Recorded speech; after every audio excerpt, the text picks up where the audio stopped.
Imagine for a moment that you're sitting across from two people. The first person wakes up every morning, commutes through traffic, sits in fluorescent-lit offices, engages in small talk they don't mean, performs tasks they don't believe in, scrolls through curated fantasies of lives they'll never live, returns home exhausted, numbs themselves with entertainment, and repeats this cycle until they die. They call this normal life. The second person wakes up in a space they've carefully constructed, spends their day in deep work that matters to them, connects with people intentionally rather than obligatorily, guards their attention like the precious resource it is, and builds a life of genuine meaning within self-chosen boundaries. Society calls them agoraphobic. Now answer this honestly. Which person is actually sick? Today, we begin a journey into a psychological landscape that few truly understand. In this video, we will uncover the truth behind why many people feel an increasing difficulty leaving their homes. And by the end, we will reveal a powerful insight that might completely transform the way you look at this phenomenon and perhaps even at yourself. The psychology behind people who do not like leaving the house is more complex than most imagine. It is not simply about comfort, isolation, or a modern trend. There are layers involving emotional history, cognitive processes, behavioral responses, and deep subconscious patterns. But before we accept that framing, consider this. Think about how many people around the world wake up every day with the burden of expectations pressing on their shoulders. For some individuals, the outside world represents responsibility, pressure, and unpredictable interactions. The home becomes not just a place of rest, but a sanctuary, a shield against a world that often feels too demanding. But here's what nobody wants to admit. What if that feeling isn't distorted perception? What if it's accurate perception that everyone else has learned to suppress? Before we continue, make sure you subscribe to the channel, leave a like, activate the notifications, comment, and share this video with someone who might relate to this topic. Throughout this journey, we will uncover psychological truths, surprising perspectives, and the last revelation will be the most important of them all. It may change the way you see human behavior, emotional patterns, and perhaps your own life, because here's the truth that will disturb you. We've spent decades pathologizing people who resist leaving their homes, diagnosing them with disorders, prescribing them medications, pressuring them to reintegrate into society. But we've never stopped to ask the more dangerous question: what if they're not escaping reality? What if they're escaping a very specific construction of reality that most people have been conditioned to accept as inevitable? The world outside your door operates on principles that would seem insane to any previous generation. You're expected to monetize your personality, to brand yourself, to be constantly available, perpetually productive, endlessly optimistic, to treat your finite existence as an optimization problem, to perform enthusiasm for systems that extract your time, energy, and soul in exchange for just enough comfort to keep you compliant. And when someone's nervous system finally says, "No more," when their psyche refuses to participate in this exchange, we call it pathology. We say they have difficulty leaving the house, as if the house is the problem, as if their resistance is the malfunction, as if the solution is to help them tolerate the intolerable just a little bit better. But what if the people who can't leave their homes are the ones still capable of feeling what's been lost? What if they're the ones whose internal alarm systems haven't been successfully overridden? What if their bodies are staging a rebellion that their minds haven't yet found words for? Consider this paradox. We have more ways to connect than ever before, yet loneliness is epidemic. We have more entertainment options than any civilization in history, yet depression rates climb annually. We have more freedom of movement than our ancestors could imagine, yet millions feel trapped. And the people who withdraw from this circus, who refuse to perform in this theater of the absurd, we call them the sick ones. Because the real question isn't, how do we help these people tolerate the world outside? The real question is, what have we done to the world outside that makes staying home feel like self-preservation? Think about what leaving your house actually means in modern terms. It means entering spaces designed by algorithms and corporate interests, not human needs. It means navigating social territories governed by unspoken rules that change faster than anyone can adapt. It means exposing yourself to a constant barrage of stimuli calibrated to capture your attention and convert it into profit. It means participating in a collective delusion that confuses activity with meaning, presence with connection, survival with living. And some people, perhaps the most sensitive, perhaps the most sane, simply can't do it anymore. Their bodies refuse. Not because the body is broken, but because the body is doing exactly what it's designed to do: protect the organism from hostile environments. So, as we embark on this journey together, understand that we're not exploring a disorder. We're exploring a response. We're investigating what happens when human consciousness confronts a world increasingly incompatible with human flourishing.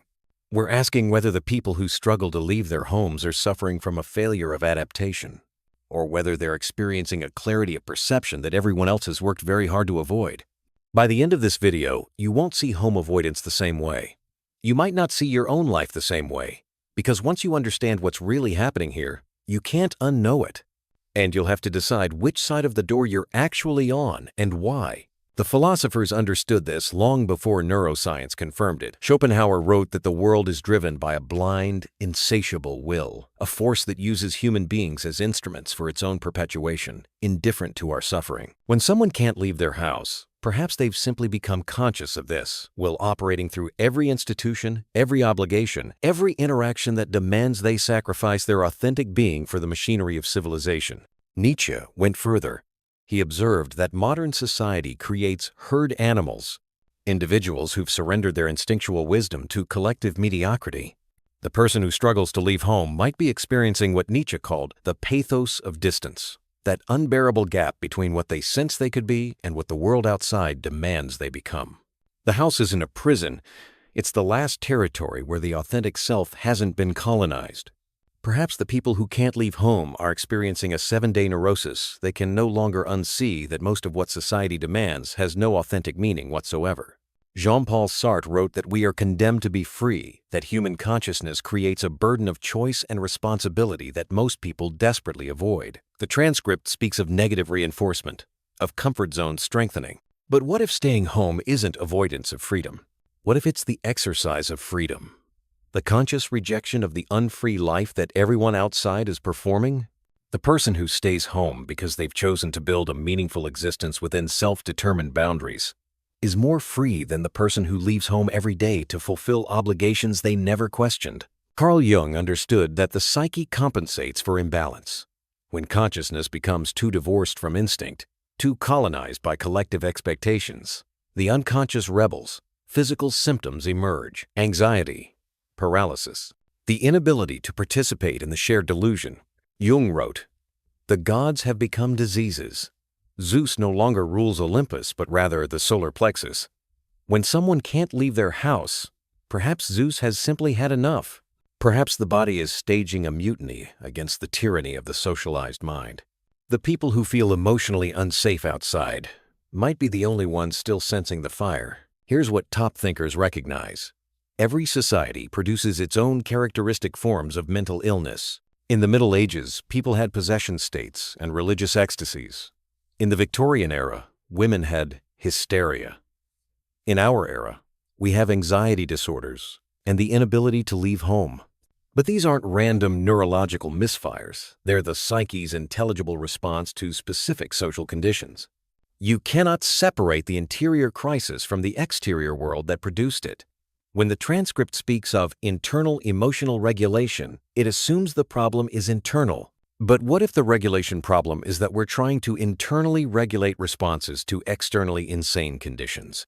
What if the real disorder is being well-adjusted to a profoundly maladjusted society? The philosophers of the Stoic tradition taught that we suffer not from events, but from our judgments about events. The transcript uses this to suggest that people who struggle to leave home are making incorrect judgments about danger. But the Stoics also taught radical honesty about what's actually within our control. And increasingly, the world outside operates on algorithmic logic, extractive economics, and social dynamics that no individual can control. The person who stays home might simply be practicing Stoic wisdom, focusing energy only where agency actually exists.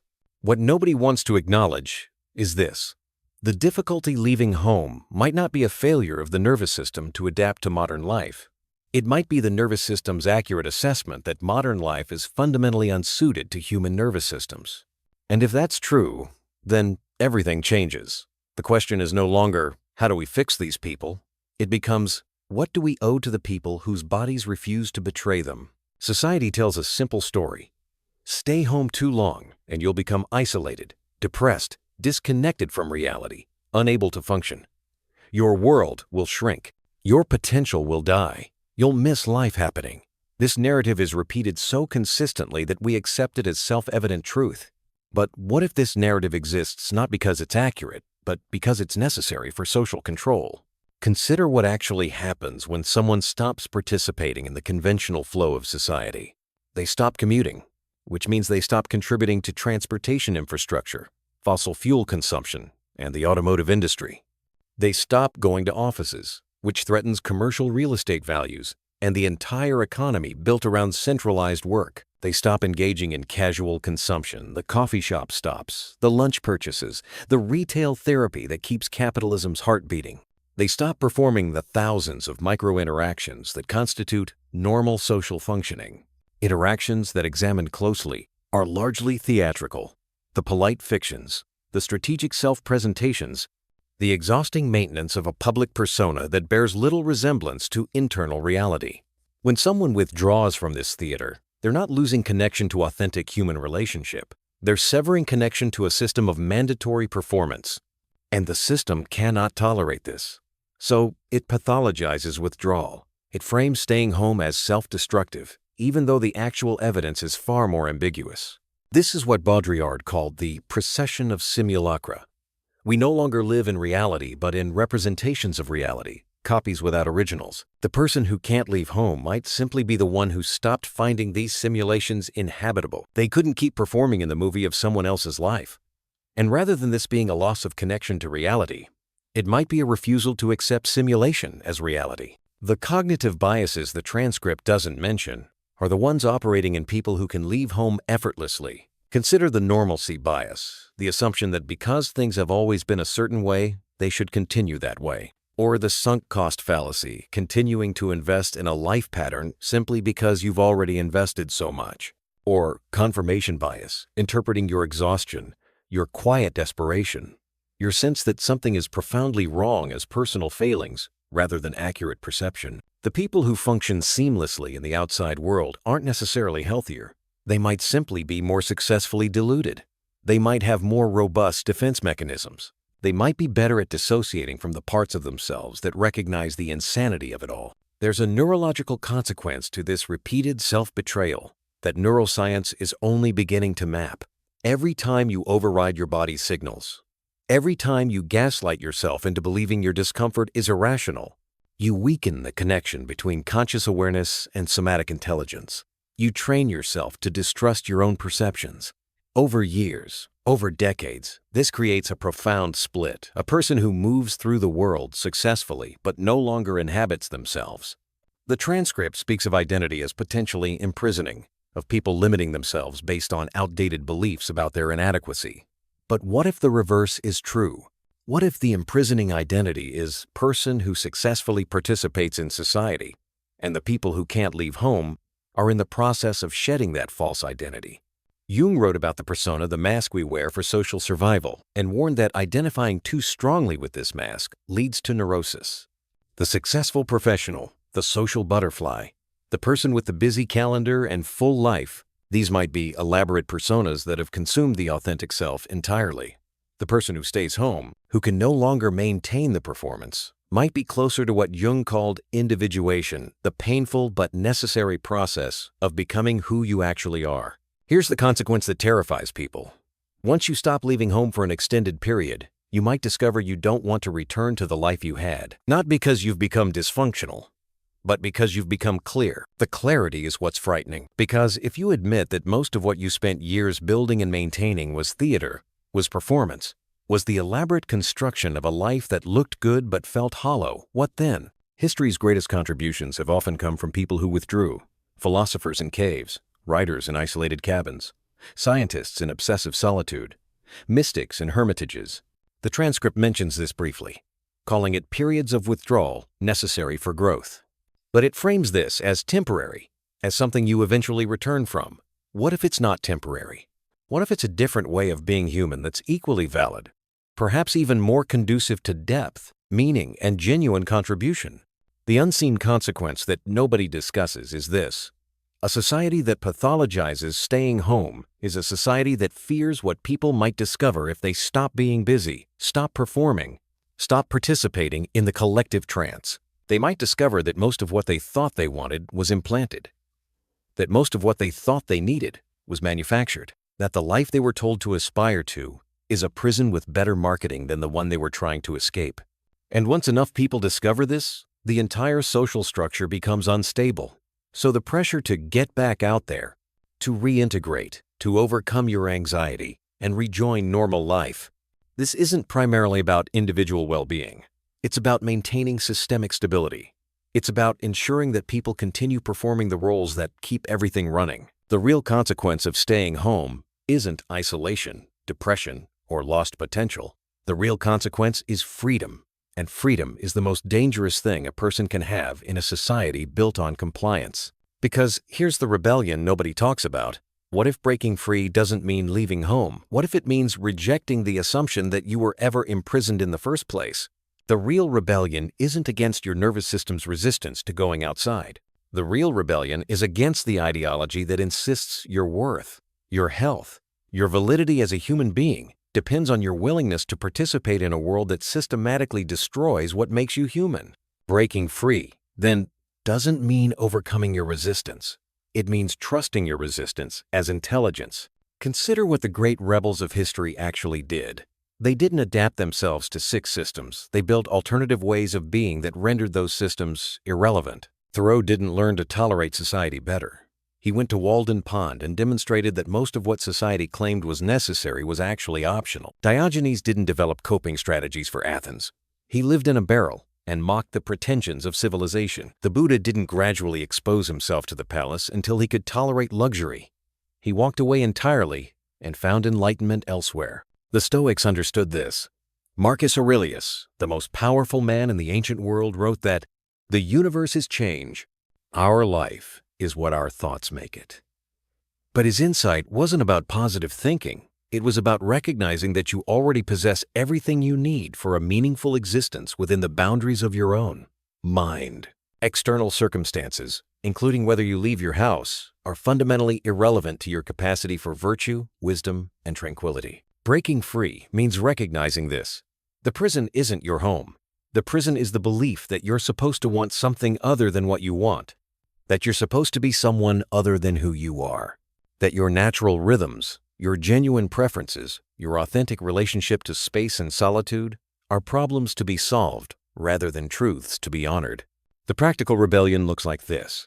Instead of small steps toward going outside, take bold steps toward building a life that doesn't require it. Not as avoidance, but as conscious design. Remote work isn't a compromise. It's a liberation from the fiction that valuable work requires physical presence in prescribed locations. Digital connection isn't a poor substitute for real socializing.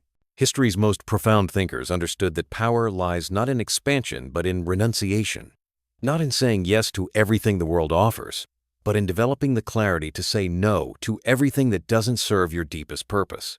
The person who can't leave home might be at the threshold of this realization that saying no to the world's demands isn't weakness, it's the first act of genuine strength. Nietzsche wrote about the will to power, not power over others, but power over oneself, the capacity to become who you are rather than what you're expected to be. The person who stays home despite every social pressure to leave is exercising will to power far more authentically than the person who leaves because everyone said they should. But here's where it gets radical. Breaking free might also mean leaving home on your own terms, for your own reasons, when your nervous system says yes rather than when society demands it. The rebellion isn't about staying or going. It's about reclaiming agency over the decision itself. Consider someone who spent years forcing themselves outside to meet others' expectations, who finally gave themselves permission to stay home, who built a meaningful life there and then. One day, from a place of genuine wholeness rather than obligation, chose to step outside because they wanted to, not because they had to. That's not recovery. That's sovereignty. The rebellion requires asking questions the therapeutic model never asks. What if the life everyone told you to want isn't worth wanting? What if your anxiety isn't a malfunction but a message? What if your body's resistance is wiser than your mind's conditioning? What if you don't need to be fixed?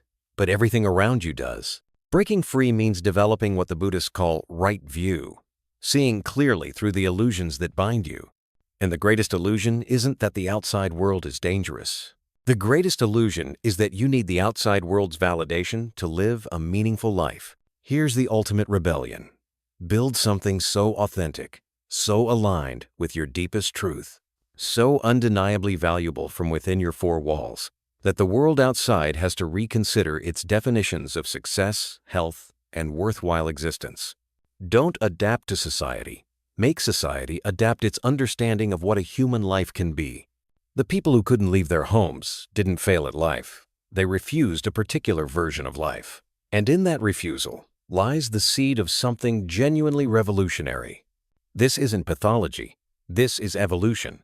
Consider what actually happened to you if you're someone who finds leaving home difficult. At some point, probably gradually, your nervous system began sending increasingly urgent signals that something was wrong. Not with you, with the entire structure of your daily existence. The commute that stole hours of your finite life. The job that demanded you perform enthusiasm for meaningless tasks. The social obligations that required you to pretend connection where only transaction existed. The constant assault of stimulation, advertising, expectation, and performance. Your body said, "This is killing something essential in us." And you, conditioned by every force in society, interpreted that signal as dysfunction. You pathologized your own wisdom. You sought treatment for sanity in an insane world. The ultimate truth is this. You don't need to change how you experience a toxic environment. You need to leave the toxic environment. And sometimes, paradoxically, leaving the toxic environment means staying in your house, because your house is the only space that hasn't been fully colonized by the demands of late capitalism, algorithmic existence, and the relentless conversion of human presence into economic value. Jung wrote that the privilege of a lifetime is to become who you truly are. But he also knew this process is violently opposed by every force that benefits from your remaining who you are conditioned to be. The individuation journey isn't gentle integration, it's rupture, rebellion, the willingness to be misunderstood, pathologized, and abandoned by those who need you to stay asleep. If you're someone who struggles to leave home, you're not at the beginning of a healing journey that ends with you functioning normally. You're potentially at the beginning of something far more significant. The recognition that normal is what you're healing from. Here's what changes when you understand this. Everything. You stop seeing your difficulty leaving home as a problem to solve and start seeing it as information to honor. You stop trying to fix your nervous system and start listening to what it's telling you. You stop measuring your life against others' definitions of success and start building success on your own terms. You stop pathologizing your preferences and start treating them as data about what kind of life you're actually built for. The best therapeutic work doesn't ask, "How can we get you back out there?" It asks, "What kind of life honors who you actually are?" What does thriving look like for your specific nervous system, your particular consciousness, your authentic self? And if that looks nothing like what society expects, how do we build that anyway? Because here's the final realization that rewrites everything. There is no single right way to be human. What if humanity needs people who stay home, who resist the constant outward pull, who maintain spaces of silence in a world of noise, depth in a culture of distraction, stillness in an economy of motion? What if the people who can't leave their houses aren't failing at life but performing a function the species requires? The function of remembering what gets lost when everyone is always rushing somewhere else? The ultimate truth is that there's a difference between integration and assimilation, between healing and compliance, between peace and surrender. Real integration means bringing all parts of yourself into coherent alignment, including the part that knows the world outside is often hostile to human flourishing. Real healing means developing the strength to honor your truth even when it isolates you. Real peace means building a life so aligned with your values that you're no longer at war with yourself, regardless of whether that life looks anything like what others expect. The transcript ends with questions. Are your decisions coming from fear or conscious choice? Is your home a sanctuary or refuge from a world that hurt you? What small step could you take toward reclaiming agency? But here are the questions top thinkers would ask instead. What if fear is sometimes the appropriate response, and fearlessness in the face of genuine harm is delusion? What if your home is both sanctuary and refuge? And there's nothing wrong with that. What if the step toward reclaiming agency isn't external but internal, not leaving your house but claiming full ownership of the choice to stay? The most powerful realization of all is this: you were never the problem. You were the solution looking for a problem it was allowed to solve. Your nervous system's resistance wasn't weakness, it was the only part of you strong enough to refuse. Your difficulty leaving home wasn't pathology, it was perception. Your need for sanctuary wasn't avoidance, it was self-preservation in an environment that treats human beings as resources to be extracted. And now you have a choice. Not the choice between staying and going, that's too simple, too binary. The real choice is between continuing to see yourself through the lens of what's wrong with you, or beginning to see society through the lens of what's wrong with it. Between adapting yourself to a world that doesn't serve you, or building a world, even if it's just the world within your four walls, that does. Some of you will read this and feel permission for the first time. Permission to stop fighting yourself. Permission to build a meaningful life on your own terms. Permission to recognize that your resistance was wisdom all along. Others will feel terror. Because if you're not broken, if society is what's malfunctioning, then you can't wait to be fixed. You have to take responsibility for creating something different. That's harder than healing. That's revolution. But here's what I know. The people who couldn't leave their houses aren't the crisis of our time. They're the canaries in the coal mine, the sensitive instruments detecting toxicity, the advance guard of a consciousness that refuses what everyone else has learned to tolerate. The question isn't whether you can leave your house,